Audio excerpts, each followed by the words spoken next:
V tento pondelok, 30. augusta, sa nestalo objektívne nič mimoriadne. Zomreli desiatky, možno stovky tisíc ľudí s zbytočnou, krutou a násilnou smrťou, či od hladu, od smädu, alebo na liečiteľné choroby, alebo v hrátkach nejakých šialených diktátorov, ktorých nemá medzinárodné spoločenstvo chuť, politickú vôľu, alebo akokoľvek to chceme nazvať, riešiť. Ale to sa deje každý deň. Čo sa stalo subjektívne pozoruhodné pre obyvateľov Devínskej Novej Vsi, Bratislavy, Slovenska, je, že nejaká malá dávka tejto krvi alebo tohto utrpenia sa dostala asi bohužiaľ až doslova pod ich prahy. Ale z toho globálneho hľadiska, napriek tomu, že to je tragédia, tak životy Slovákov alebo obyvateľov Devínskej Novej Vsi nie sú o nič hodnotnejšie. Všetci ľudia sú si rovní.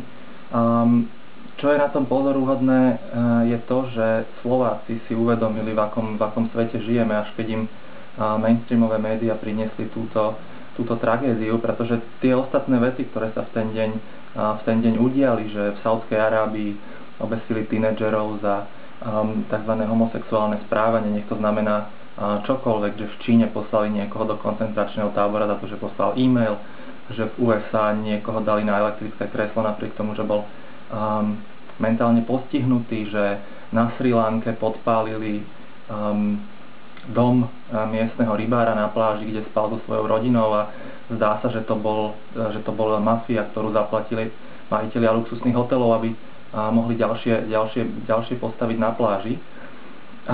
Tak toto všetko mainstreamové médiá na Slovensku nerady ukazujú, ale zdá sa, že tá chtivosť po bulváre a po krvi tentokrát teda prevážila, keďže to bolo tak strašne blízko.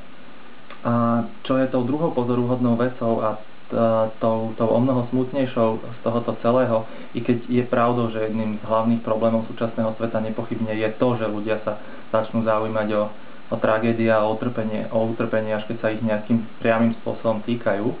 Ale čo je veľmi smutné o Slovensku, je to, ako zareagovala slovenská verejnosť, majorita, akokoľvek to chceme nazvať, niekoľko hodín po tomto incidente, keď sa dozvedela etnicitu obetí toho pôvodného cieľa tohto strelca, že išlo o rómsku rodinu.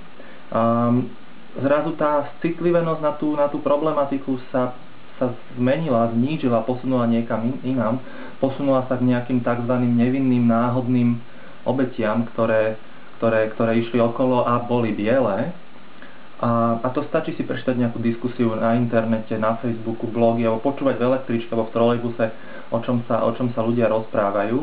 Zdá sa, ako keby nezaraďovali Rómov do kategórie človek. A je to otrasné a je to veľmi podobné ako to, čo sa udialo po tom mučení rómskych detí na policajnej stanici v Košiciach. Zrazu sa začali hľadať nejaké zámienky, prečo to bolo oprávnené, prečo to tí policajti robili, prečo by sa to mohlo robiť, alebo nedaj Bože, prečo by sa v tom malo pokračovať.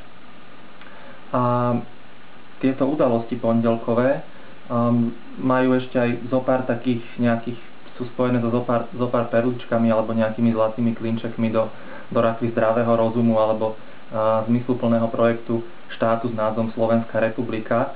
A to je poprvé ten nápad ministra vnútra Daniela Lipšica, ktorý vyhlásil, že pôjde zranených pozrieť do nemocnice. No tak ja neviem, že či pán Lipšic zabudol, že je doktorom práv a nie doktorom medicíny, alebo čo v tej nemocnici chcel urobiť.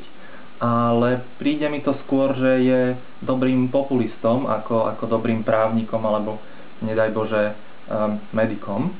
No a tá druhá z môjho hľadiska úplne nepochopiteľná vec je ten nápad s tým štátnym smútkom, či ako sa to oficiálne nazýva, a odškodnením obetí.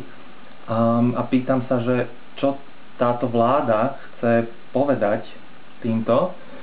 Snaží sa naznačiť, že preberá časť zodpovednosti, že si priznala, že nedokáže reálne vládnuť tejto krajine, že nedokáže zabezpečiť pokojný život jej obyvateľov, alebo ide len jednoducho po ruke bulváru a krvilačným médiám a nejakej davovej psychóze.